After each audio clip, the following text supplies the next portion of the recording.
Hello everyone, good morning. চলে এলাম আরেকটি নতুন ব্লগ নিয়ে। হচ্ছে সোমবার, আর দেখো সকাল সকাল কি রৌদ্র উঠেছে। সারা দিন যে কি হবে ভগবানই জানে। সকালবেলাতেই এত রৌদ্র। তোমাদের ওখানে কিরকম ওয়েদার অবশ্যই কিন্তু কমেন্ট করে সেটা জানাবে। আমি কিন্তু রান্নাঘরে চলে এসেছি। এদিকে তো দেখছি যে আমি কি আজকে রান্না করব, মানে সকালের খাওয়া দাওয়া আজকে এইগুলোই হবে। আর এদিকে সোনুর টিফিনে হবে আজকে রুটি আলু ভাজা। সোনু আজকে রুটি আর আলু ভাজা খেয়ে স্কুল যাচ্ছে। আর পান্তা ভাত ছিল, সেগুলি আমি আর সোনুর বাবা খেয়েছি। আর এত আলসি লাগছিল, মনে হচ্ছে ঘুমিয়ে পড়ি। তারপরে মনে এলো ওই কাজ তো আমাকেই করতে হবে, আর কেউ নেই, এর জন্য আলসেমি করে লাভ নেই, চলো কাজে লেগে পড়ি। আর দেখো এদিকে সোনুর বাবা বাজার থেকে মাছ আনতে গেছে, আর এনেছে পটল, আলু আর হচ্ছে তেল, লবণ আর পাঁচফোড়ন। কিরকম রাগটা ওঠে, কদিন থেকে মাছ খাই না। মাছের দোকান নাকি এখনো খোলেই। সত্যি বলতে আমাদের এখানে মাছের দোকানগুলো 10টা সাড়ে 10টার আগে খোলে না। যদি ভুলবশত কোনো দোকান খোলে তো সেই দোকানে তো ভিড়ে জমে যায়। কি আর করা যাবে, সারাদিন তো মাছের দোকানে দাঁড়িয়ে থাকা যাবে না। এর জন্য আজকে আর কি যে ভাত বসালাম। এখন সকালে তো পান্তা খেয়েছিলাম, বসাতে আমার পেয়ে গেছে খিদা, কারণ আমি তো পান্তা ভাত খেতেই পাই না। তবুও একবার মুখে দিয়েছিলাম একটু। এটা ছোট্ট রুটি ছিল তো সেটাও খেয়েছিলাম। এখন এই জন্য একটু বিস্কুট খেয়ে নিচ্ছি আর জল খেয়ে নিচ্ছি, কারণ আমার আজকে ঘাড়ে প্রচন্ড কাজের চাপ। ওদিকে ভাত বসিয়ে এসে এই ঘরে দেখো কতই যে কাজ আজকে আমায় করতে হচ্ছে। এমনিতে ভালো লাগছে না শরীরটা। আসলে কি হয়েছে, এর আগের দিন সোনুর বাবা তোষকটা রোদ্রে দিয়েছিল আর উল্টো দিকে বিছিয়েছে, মানে তোষকের যে গুটি গুটিগুলো হয় সেগুলো শুলেই না এত শরীরে লাগছে। সোনু রোজ বলে মা এগুলো আমার ব্যথা লাগে। আর ওকে বলে আর কি হবে, ওর তো সময়ই নেই। এর জন্য আমি আজকে এই কাজগুলো করছি। দেখো আমাদের এই তোষকটা না হলেও 20 কেজির মতো মনে হবে, আমার ঠিক জানা নেই। আর আমার ওজন হচ্ছে 38 কি 39। তাহলে ভাবো আমার পক্ষে এই তোষকটা উল্টানো কতটা কষ্টের।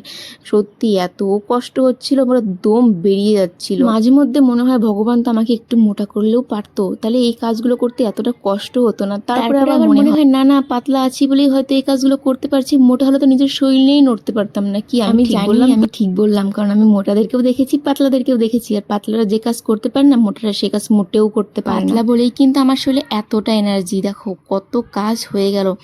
তোষক উল্টালাম, তবে তোষকে কভার লাগালাম, বেড কভার বিছালাম। এখন এই যে এক এক করে সমস্ত জিনিস বিছানায় ঠিকঠাক মতো গুছিয়ে রাখছি। আর ওদিকে কিন্তু আমার ভাত হচ্ছে, আর এদিকে আমি এই কাজগুলো করছি। যেহেতু সোনু স্কুলে আছে আর সোনুর বাবাও এখন বাড়িতে নেই, এই একটা সুযোগ এই সমস্ত কাজ করার। সোনুর বাবার সামনে না এগুলো কাজ করলে আমাকে শুধু বকাই খেতে হয়, কিন্তু ওকে বললেও তো করে দেবে না। এদিকে দেখো আমার বিছানা ঠিক করা হয়ে গেছে। আর এই যে এগুলো দেখতে পারছো, এগুলো আজকে আবার সব ধোবো। শুধু ধোয়া আর কাচা, ধোয়া আর কাচা, এই করতে করতে জীবন আমার বরবাদ। এখন দেখো এই যে আবার ঘর মুছছি। সকালে একবার স্নান করেছি, ভাবো তাহলে আজকে কিন্তু আমাকে আবার স্নান করতে হবে। ধোয়া কাচা করবো, স্নান করবো না, তাই কি হয় আমার আবার কেমন যেন পিতপিতানি স্বভাব।